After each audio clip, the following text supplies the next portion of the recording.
vez a gente veio aqui no formato de podcast para falar um pouco sobre ciência e método científico como construção social. Eu vou ser um dos entrevistadores, vou estar conduzindo essa entrevista juntamente ao João Bresser. E chamamos o Henrique Maniquini e o Gustavo Morim para falar um pouco disso. A gente pensou em começar a entrevista vocês contando um pouco sobre o que é ciência e método científico. O que vocês têm a dizer sobre isso? Perfeito, Pedro. Primeiramente, obrigado aí pelo convite. Acho que é um tópico super importante para a gente falar, principalmente direcionando isso à parte do DNA e da construção, de como se deu, né? Achar o encontro do DNA, como se deu o sequenciamento dele, inclusive tangenciando outros temas, né, também da ciência, que são super importantes e que a gente pode falar, né? Bom, primeiramente muito obrigado também, né, por estar presente aqui com vocês.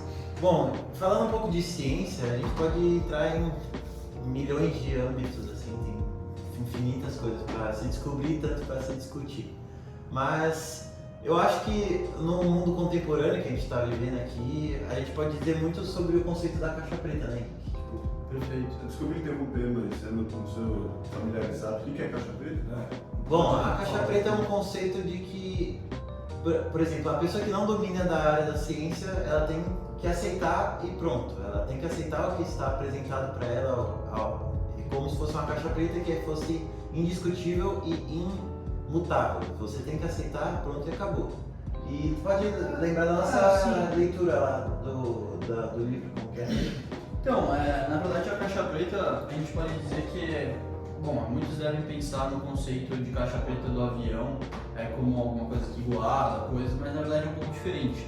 O conceito de caixa preta que a gente está falando aqui na ciência é a questão do processo. Muitas pessoas só veem o resultado e não o processo que acontece dentro, não sabem o processo que acontece dentro dessa caixa, só o resultado. Como se a gente pensasse uma função matemática ou uma função que descreva qualquer problema físico e a gente não soubesse o que tem dentro, só o que entra e o que sai. Então isso é muito comum na ciência e principalmente na questão desse mito, né, que a gente pensa hoje em dia. O Rubem Alves ele trata muito disso quando ele fala sobre o cientista como um mito, como se ele fosse uma ideia de uma pessoa, aquele cara que está dentro de um laboratório, que trabalha de uma certa forma, mas na verdade a gente não está olhando para todo esse processo, né, que seria o que acontece dentro dessa caixa preta. Então é super importante a gente tratar disso, né? A ciência não é um ambiente puramente justo, existe uma grande competição dentro da ciência em si, para você publicar artigos, para você patentear algumas questões. Então, principalmente o tema lá do DNA, que a gente vai falar um pouco hoje, aconteceu muito disso. E aí a gente pode escrever o processo por como isso aconteceu até chegar na descoberta do DNA. Então tem muitas coisas dentro que a gente nem muitas pessoas não sabem, justamente porque isso não é falado, a gente só chega no resultado final. No prêmio Nobel, por exemplo, muita gente deve saber, o Crick e o Watson, eles ganharam o prêmio Nobel de 63, mas pelo quê, né? Qual foi o trabalho deles? Quantos anos eles ficaram trabalhando nesse... E nem só falando do trabalho dele, né? Pode ser considerado o trabalho de muitas pessoas. Ciência é um trabalho em conjunto, nem sempre é uma única pessoa. Só para ter certeza, em 63 esses dois ganharam o prêmio Nobel por... justamente pela descoberta do DNA, né? Da dupla Sim. Exatamente, porque assim, eu acredito que você ia me perguntar isso, né? De como, do porquê. Como é que isso se relaciona? Perfeito. Com a caixa preta? Perfeito. Eu acho que assim, que a gente pode falar, depois o Gustavo pode completar para mim, mas a gente tem desde o Mendel, né, um dos grandes biólogos do século XIX e XX, que propôs os estudos com as ervilhas e o crescimento das ervilhas. Ele sabia que existia alguma coisa, algum item ali, algum átomo, alguma fórmula química, alguma coisa que regia a vida dos seres vivos. Então ele estudou isso tanto na primeira lei como na segunda lei, a parte inteira de como as ervilhas se reproduzem. Ele esperava alguns números, ele tinha isso, mas ele não sabia o que fazia com que as ervilhas, quando cruzadas entre ervilhas amarelas e verdes, nascessem ervilhas rugosas ou ervilhas maiores, ervilhas menores. Ele estava justamente em busca disso. Só que ele faleceu antes de conseguir propor o que seria isso, certo, Gustavo? Os estudos eles acompanham a possibilidade de que a época, por exemplo, como eu posso dizer, a época propõe uns instrumentos, conhecimentos, então a ciência ela avança à medida que o tempo avança, porque a forma de evoluir fica mais fácil e cada vez mais complexa também. Então, eu acho que o Prêmio Nobel ele restringe muito a pessoa que publicou somente e não considera todo o trabalho por trás, todas as pesquisas de todos os âmbitos, porque essa descoberta foi o marco da biologia molecular, foi o ponto zero. A partir daí os avanços na medicina, os avanços em todas as áreas da ciência foi um negócio impressionante. Então, e aí justamente como estava comentando, isso então começou a se tornar uma intriga para os cientistas de querer saber o que regia esse campo, o que regia a vida dos seres vivos, né? Existia uma partícula, um átomo, alguma coisa que eles não sabiam o que era, que regia a vida. E justamente o trabalho do Watson e do Crick é esse, né? Não só deles, mas como por exemplo o Linus Pauling também, que é um grande químico que vocês devem conhecer pela distribuição eletrônica, também estava atrás disso. Então é uma corrida contra o tempo da parte de todos os cientistas para descobrir isso, justamente para ir atrás dessas reputações de prêmios, de certificações. E aí, inclusive, a gente pode até ter iniciado Como é que funcionaria a construção de um personagem, um cientista? Quais capitais eles agregam, seguindo um pouquinho a nossa discussão em classe? Que capitais precisa ter para os cientistas terem privilégios? Bom, o cientista ao longo da sua carreira ele vai se consagrando, posso dizer assim. À medida que ele descobre mais, à medida que ele faz mais estudos, ele vai se tornando alguém mais renomado. Só que esses caminhos podem ser facilitados a partir dos contatos que essa pessoa tem. É o chamado efeito Mateus, perfeitamente. Então, a medida pode ser comparar com o capitalismo aqui. À medida que você tem mais contatos, a sua chance de o rico ficar mais rico é muito grande. Então, o cara que está descobrindo a ciência, o cara que já é grande na ciência, ele pode, a partir disso, crescer ainda muito mais. Só que o que dificulta é o trabalho dos...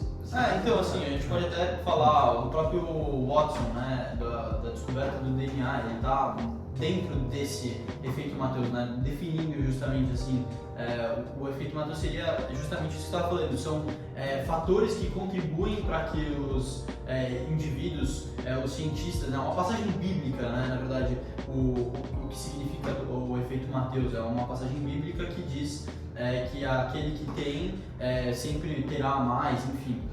Então, justamente, a parte da ciência, se a gente for falar do James Watson, por exemplo, ele não era um grande cientista na época, ele não era um grande nome, ele fez uma faculdade, trabalhava na universidade, ele fez a Universidade de Chicago, foi fazer outros cursos, mas ele não era um grande nome, ele tinha 22 anos quando ele começou a trabalhar e entrar nesse meio. Então, assim, a partir de algumas viagens e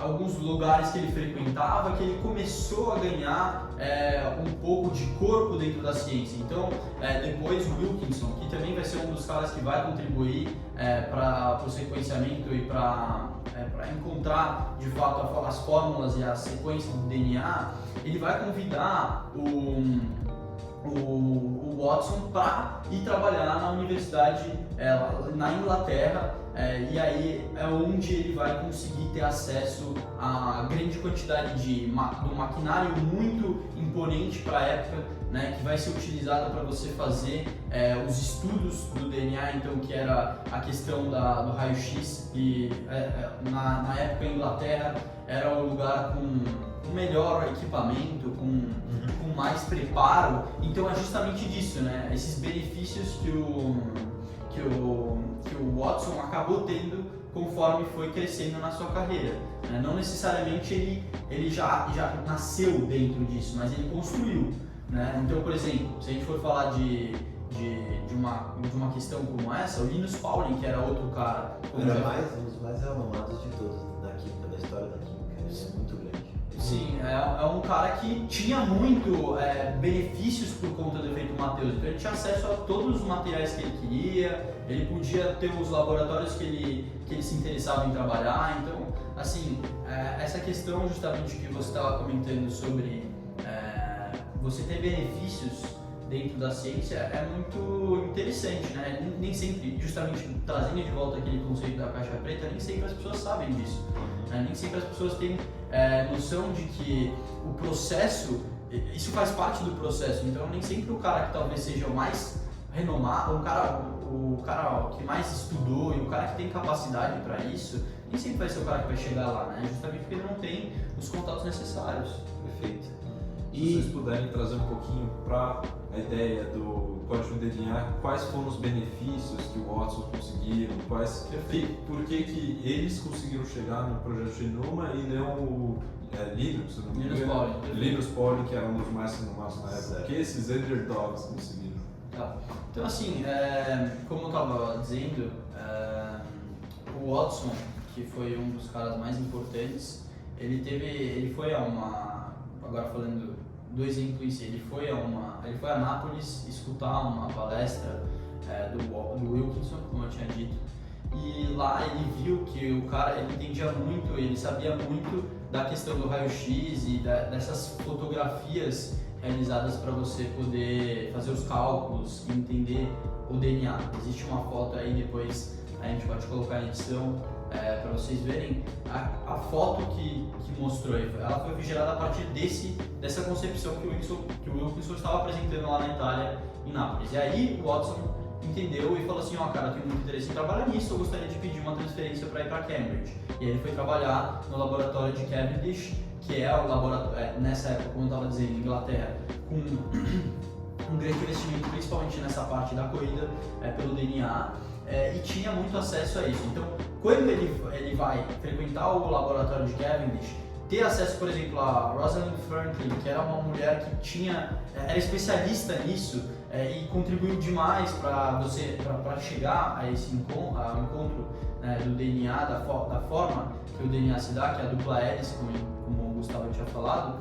Então, é exatamente isso, né? O acesso que ele tinha o acesso que ele teve ao Wilkinson, que permitiu ele chegar ao laboratório de Cavendish, que é um dos laboratórios que tem o melhor material do mundo na época, em 1952, 53, que permitiu ele a ter um maior estudo e ter maior incentivo, justamente. Como você citou a Rosalina, eu acho que vale citar, fazer uma ligação com a Guerra das Correntes, porque, por exemplo, a Rosalina, ela consistia somente em... ela só trabalha com dados empíricos, ela não fazia previsões e nem modelos. E a partir disso fez com que a pesquisa dela se atrasasse. Ela iria chegar, se demorasse mais algum tempo, ela ia chegar no resultado do DNA. Mas como ela não se adaptava a isso, ela não chegou. E isso dá para fazer a ligação com a Guerra das Correntes com o Edison, que ele não aceitou a mudança para a corrente alternada, que nem assim, eu concordo com você. Acho que a Rosalind, ela tem um ponto, né, por que dela não ser tão hoje conhecida como uma das pessoas que contribuiu muito, né?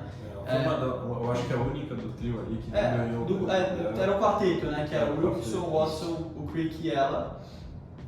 Eu acho que ela já tinha falecido quando teve o prêmio Nobel, ela morreu de câncer anos antes. Já morrido já. E aí por isso que ela não foi renomada. Mas, como vocês sabem, eu estava dizendo aqui, a ciência apesar de existir essa ideia do mito cientista, do cara que é uma grande pessoa que segue os termos éticos, isso não aconteceu nesse caso. E aí a gente pode comentar justamente porque é com ela que a injustiça foi feita. E aí, como você estava dizendo assim, ela tinha um método de fotografia que levava 100 horas, mas era um método muito bom para encontrar aquilo. E a partir daquelas fotografias é que ela não tinha uma métrica e uma metodologia tão avançada quanto o Crick e o Watson. E aí o Wilkinson mostrou essas fotos sem a Rosalind saber, e aí mostrou justamente para o Crick e para o Watson, para a dupla que estava em busca disso, aquelas fotos, e eles, sabendo basicamente a parte da metodologia e etc., conseguiram fazer um cálculo muito mais rápido. E além de muito mais rápido, muito mais com mais facilidade. E aí a Rosalind, que tinha, apesar de, como você tinha dito, tinha uma metodologia de cálculo que consistia em calcular a posição de cada átomo da cadeia, né, dos DNAs, demoraria quase um ano a mais. Então existe essa questão de até que ponto é justo que o Wilkinson pegue essas imagens, mostre para o Crick. Diga como se fosse o trabalho dele, como se fosse dele. Sim, perfeito. Porque justamente quando a parte mais importante da ciência é a publicação, né? E o que aconteceu na publicação é que os nomes dos indivíduos do Watson e o Crick saíram na frente na publicação da revista Nature do que o da Rosalind e do Wilkinson. Então, assim, apesar de você falar assim, eles tiveram uma parte da publicação para eles, né? Eles tiveram páginas atrás, deu a impressão quando foi publicado de que aqueles cálculos que a Rosalind tinha chegado, ela um ano depois conseguiu chegar a esses cálculos, apenas justificar uma teoria que o Crick e que o Watson tinham chegado, né? Então, essa questão da ética é muito importante a gente falar, né? Dessa parte do processo do conhecimento científico que não fica tão claro, certo? Certo. Apesar de só aparecer o nome de uma pessoa ali no produto final, no relatório, mas tem que ter esse processo que é construído na bagagem de várias pessoas. Então, desde Mendel no início, a Rosalind Frank, que apesar de não saber, não saber que estava compartilhando as imagens, sim, ajudou para a construção desse projeto. Perfeito, ela acaba sendo esquecida, né? Até por uma questão de machismo na época, ela não estava a par de muitas coisas que os dois estavam trabalhando, né? Era muito difícil em 1952 você pensar em mulheres na ciência, então também existe essa questão de desigualdade de gênero, que é o que a gente estava falando lá da parte do método científico como construção social, né? A gente tem quantos negros contribuíram para esse trabalho, poderiam ter contribuído para esse trabalho e não estavam inseridos, né? Porque justamente a gente tinha uma construção social, uma desigualdade racial por um mundo não só científico, mas um mundo do modo geral racista e, enfim, não ter dado as mesmas oportunidades. Então, assim, existe muitas controvérsias. Outro exemplo, por exemplo, era as 3 mulheres que levaram o foguete dos Estados Unidos à Lua. São 3 mulheres negras que só tiveram reconhecimento recentemente. Sem falar, se eu não me engano, não levaram o foguete à Lua, levaram o primeiro homem à órbita. Pode ser. Sem falar que também a gente pode citar outro exemplo como essa internacionalização do machismo, do racismo no método científico. Dá pra citar o darwinismo social, que era justamente para justificar uma falsa superioridade branca sobre os negros para tentar legitimar através do método científico. Então, e vocês acham que apesar de a gente estar falando há, sei lá, 50 anos atrás, isso não continua até hoje? Continua. Tanto que é essencial em faculdades, faculdade de engenharia, por exemplo, você ter uma matéria de sociologia para tentar evitar tal situação. Por exemplo, a criação de uma reconhecimento facial que foi feito por brancos e que esqueceram ela não reconhecia faces negros porque não foi feita por pessoas que também são negras. Eu acho que são temas que vão... Muito polêmicos. Muito polêmicos que vão abordar isso. Hoje em dia a gente ainda tem muito disso, a gente está longe de chegar ao ideal, ao patamar de igualdade de gênero e de raças e também de etnias, por exemplo. A gente está longe de alcançar isso, a gente já avançou bastante, mas enfim, como eu vinha tratando da questão da Rosalind, ela, por ser mulher, justamente por ser mulher, era essa justificativa, ela não tinha acesso a todos os conhecimentos que o Crick e que o Watson, por exemplo, publicavam, e muito por isso talvez ela esteja sido um pouco afastada, apesar da sua grande competência na área, né? E aí, essa parte da ética que eu comentava, de você ter o Wilkinson pegando essas fotos e mostrando em sigilo, né, sem ela saber, para os dois, a dupla. E aí, a partir do melhor cálculo deles e maior facilidade que a Rosalind não tinha acesso, eles conseguiram decifrar mais rapidamente que ela. Isso é exemplo do efeito Matheus apesar de essência. Apesar de, por exemplo, exatamente isso, apesar de o Crick e o Watson inicialmente não terem sido beneficiados propriamente pelo efeito Matheus, né?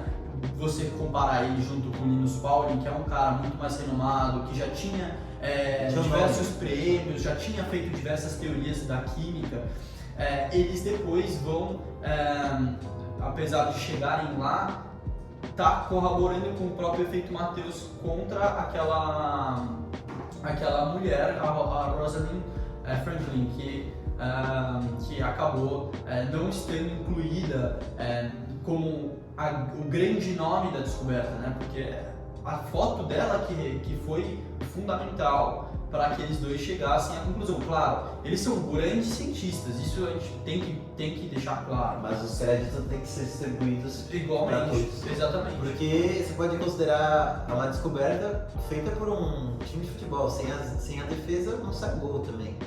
Exato. Desde a base até o fim da equipe. Então... E a foto tirada pela Rosalind também é a base de toda essa descoberta.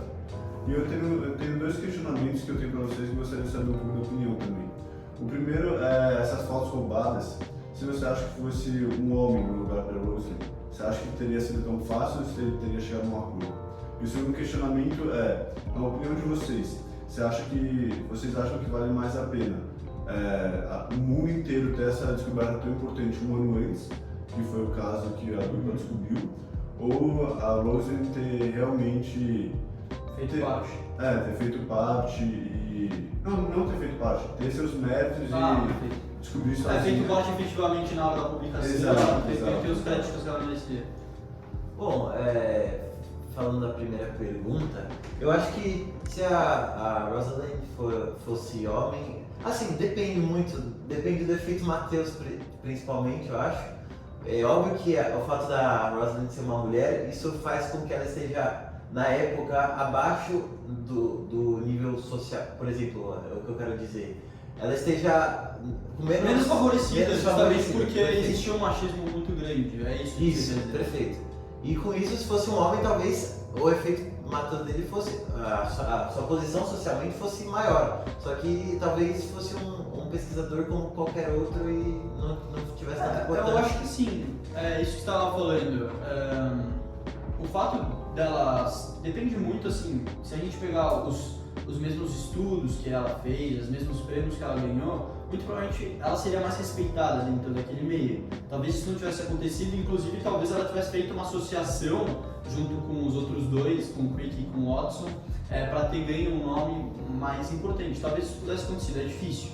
Mas, outra coisa, a sua segunda pergunta, em relação à sua pergunta, assim, seria inevitável que as pessoas iriam chegar a uma conclusão a respeito do DNA. Isso ia acontecer mais cedo ou mais tarde, certo? Mas, pelas fotos da Rosalind Franklin e por a qualidade da implementação do método do Crick e do Watson, eles conseguiram chegar antes, né? Mas isso já ia acontecer, isso era inevitável. Um ou outro ia chegar, podia ser o Linus Pauling, podia ser qualquer outro cientista, mas eles iriam chegar a essa conclusão. Acredito que o fato de você ter chegado um ano antes talvez não tenha sido hoje muito representativo, mas na época, se você olhar, é de suma importância. Então, ela desencadeou estudos Acelerou o processo exatamente, da biologia, da medicina. Da medicina, perfeito. Porque você entender como funcionam todas as células, todo o mundo inteiro é regido por isso, do material genético, é um avanço muito grande. O próprio, como eu ia dizendo, o Mendel, ele esbarrou nesse avanço. Algumas conclusões que ele chegou foram precipitadas na época, mas se ele tivesse acesso a isso, por exemplo, um gênio como ele, da forma que descreveu algumas leis que tinham a ver com a genética sem saber da genética ainda, eu acho que muitos estudos poderiam ter sido publicados, né, com esse um ano antes de publicação, mas hoje a gente acho que não seria tão significante assim, na época claro, mas enfim, hoje talvez a gente não tivesse. E aí percorre justamente nessa questão, né, eu acho que na questão de você ser beneficiado, de você chegar às suas premiações, muito por isso que isso ocorreu. Eu acho que a sua pergunta até tangencia o tema, né? Por que talvez o Wilkinson tenha feito isso? Por que talvez ele tenha mostrado as fotos sem ela saber? Porque ele achou que talvez ele pudesse ganhar créditos em cima do trabalho que ela fez, e o próprio Crick e o próprio Watson, ganhar créditos apenas os dois para uma coisa que ela fez, uma coisa que talvez ela fosse chegar. Então essa competição, por vezes ela é muito benéfica, mas por vezes ela também acaba prejudicando alguns cientistas e alguns pesquisadores que mereciam o tema. Inclusive, a gente vai trabalhar numa atividade depois, parte desse tema, trabalhando essa questão da ética dentro da ciência, que eu acho que é fundamental, né? O tema aqui que a gente está trabalhando da corrida pelo DNA, ele só tangencia essa questão, mas de um monte que a gente conhece na ciência, próprio como a gente tinha falado, da questão das 3 mulheres que trabalhavam na NASA e que hoje tem um reconhecimento por conta da história ser contada de uma outra forma, mas que na época não tiveram. E entre muitos outros casos que a gente pode falar aqui, né? Não só esse da coisa do DNA, ele exemplifica essa questão da competição dentro da ciência, do processo, como esse processo é cruel e não é simples, né? Então, eu acho que passa muito por esse meio. E vocês acham que o método científico foi respeitado, até mesmo tendo uma parte de ética ali, que foi quebrada, ou se não teve muita ética, já não pode considerar ser feito com método científico? Bom, eu acho que o método científico ele não foi violado, ele foi as informações foram adicionadas de diversos trabalhos, mas acordos, a própria ética foi violada, isso acho que é nítido. Sim, é nítido, e aí acho que essa é a discussão que a gente vai ter depois, é justamente até que ponto vale a pena eles terem violado a ética para chegar antes no DNA, violado assim, né, a questões internas desse acordo de cavalheiros que eles tinham, e até que ponto vale a pena para eles chegarem a uma conclusão antes e até que ponto não. Isso não pode acontecer, enfim, é bem interessante, porque eles chegaram antes e chegariam antes do que os cálculos da Rosalind Franklin. Perfeito, obrigado pela participação dos dois. Acho que era exatamente isso que a gente tinha que discutir, sobre a caixa preta, efeito Mateus, principalmente sobre a corrida do DNA. Tudo se encaixando dentro de, lógico, o tema principal, que é a ciência e método científico, como... Construção social. Exato.